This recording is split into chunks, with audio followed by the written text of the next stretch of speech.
Once again, I'm having to defend the resume of Rich Rodriguez. Once again, there's someone on YouTube saying that Rich Rod was not good at some of his past stops, and I'm here to correct that person. And I'm going to do that right now. What is up, and welcome into this episode of Couz's Corner, your home for top shelf content surrounding the West Virginia Mountaineers and the Big 12. On a recent episode of the Pete Sousa Show, which is part of the Rogue Sports Network, and I highly recommend you go check this show out, they were talking about Rich Rod being brought back to West Virginia. And Pete, who's the host of the show, admitted that he had questions about bringing Rich Rod back, but over time, after reading more about it, hearing some of Rich Rod's comments in recent press conferences, he's now on board. He loves what Rich Rod brings to the table. He loves his hard edge. He talked about some of the comments Rich made last week about players tapping out. He loves it. And he thinks he's now is on board and thinking it was the right move. But Pete brought his co-host Scotty on to talk about Rich Rod and give his thoughts on it. And Scotty said some things that I just disagree with. Now, this is kind of subjective, I guess. It depends on what your definition of bad is. But Scotty said, and I quote, that Rich Rod's, quote, Michigan and Arizona stints were not good, end quote. What's the same as not good? Bad. So we're going to take a look at those tenures. Now, the Michigan tenure, I guess it's hard to argue. I would argue that they didn't give him enough time, that he was having to make a complete overhaul of the team and of the way they play. And it was during a time there wasn't a transfer portal, so not as many guys, didn't have as many opportunities to go out and get what he needed. So it took him a little longer. He did have a winning season in his third year. And the year after he left, they won 10 games with most of the guys he recruited. So I would argue, had they given him more time, that tenure would have been successful. However, it wasn't. In the 3 years he was there, he had a losing record. He had a record of 15-22, 0-1 in bowl games. Not a good stint, so I'll give it that one. But to say the Arizona stint was bad, in my opinion, is wrong. Now, if you want to say it was just average, that's okay, because Arizona has won about 55% of their games throughout their history. Rich Rod's 7 years in Arizona, they won what? 55% of their games. So he was right there at the normal winning percentage of a normal Arizona program. However, if you look at what they were doing before Rich Rod got there, they were not in a good place. The 10 years before, I went back 10 years before Rich Rod arrived at Arizona. He arrived at Arizona in 2012. I went back the previous 10 seasons before that. They had a combined record of 50-71. 50-71 the 10 years before he got there.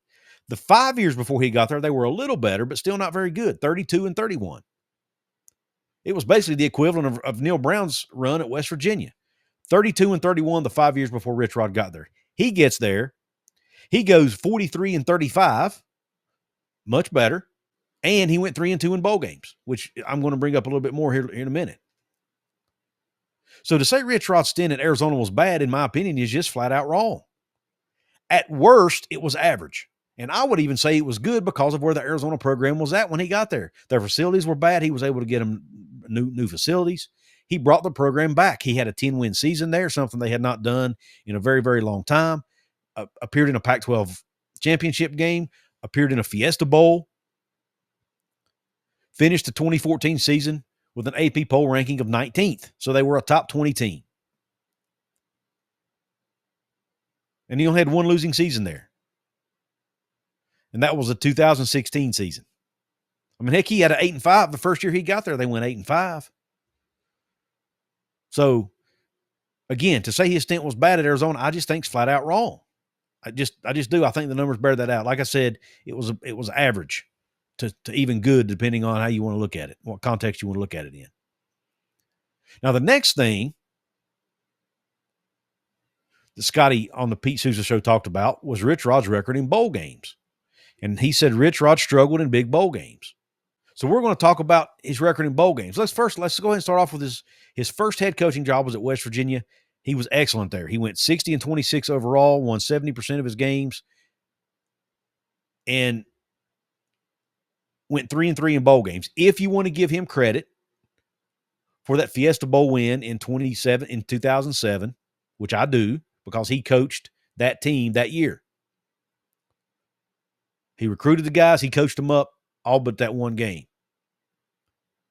So they went 3-3 in bowl games, including 2 BCS wins. They won the 2006 or the 2005 Sugar Bowl over Georgia, in Atlanta, right in Georgia's backyard. I think Scotty may have forgotten about that game. They followed that up in 2006 with a Gator Bowl win over a Georgia Tech team, which featured a guy by the name of Calvin Johnson, which most of you may remember. Now, Rich Rod started off his tenure at West Virginia losing 3 straight bowl games. They lost the Continental Tire Bowl, the Gator, and 2 Gator Bowls. I'll give you that. But to say he couldn't win big bowl games is just wrong. West Virginia went 2-0 in BCS bowl games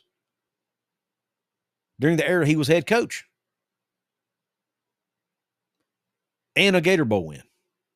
Now, you go to his days at Arizona. I mentioned his bowl record of 3-2. That included that loss in the Fiesta Bowl, and it included a loss in the Gator Bowl. So if you want to call those big bowls, okay, that's fair. But if you look at his other bowl appearances, he won 3 games. He won 2 New Mexico Bowls and an Advocare V100 Bowl while he was at Arizona. Now, he did lose the Gator Bowl. I mentioned the Gator Bowl loss at Arizona. It was actually at Michigan. He appeared in a Gator Bowl at Michigan and lost it. Fast forward to his days at Jacksonville State. They appeared in 2 bowl games. 2023, they appeared in the New Orleans Bowl. They won.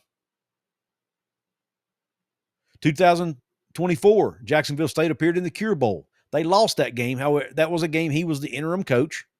At Jacksonville State had an interim coach because Rich Rod had already left to come back to West Virginia. But according to the site here, Sports Reference, they're giving him credit for that loss. So therefore, I'm giving him credit for the Fiesta Bowl win in 2007, which makes his overall bowl record in his career 7-7, including a 2-1 record in BCS bowls or New Year's Six bowls, however you want to call it. So to say he struggled in big bowl games, I don't think that's accurate. So again, his tenure at Arizona was not bad, and he does not struggle in big bowl games. Those are the 2 narratives that I think Scotty at the Pete Souza Show was wrong about. Now, I respect Scotty. He does a great job co-hosting that show. It's a great show. I recommend you watch it. I'll leave a link to it in the description box. And again, Pete is part of the Rogue Sports Network family. Shout out to those guys. But Scotty, man, I'm afraid you're just flat out wrong on this. Again, maybe the word bad is subjective here, and you had higher expectations, but I think you need to put the stops he made at Arizona in context. And the job at Michigan, how they yanked him after only 3 years. I think you need to put that in context as well.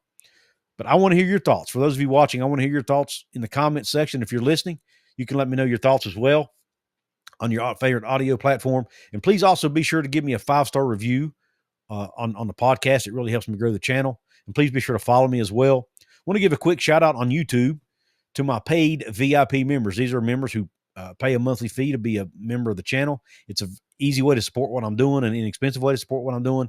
And you get these random shout outs in shows. And if you're a club level member, which is $4.99 a month, you will occasionally get early access to some content. But the VIP member shout outs to this episode are James Green, Al Walker, Dane the Surveyor, WV Wildman 82, and Hellbilly. Thank you all for your support and for helping me keep the lights on here at Couz's Corner. I also want to give a quick shout out to my sponsor in the corner of your screen, Appalachia Digital. If you're looking for someone to improve your website, or if you want to start a site, go to appalachiadigital.com/Couz.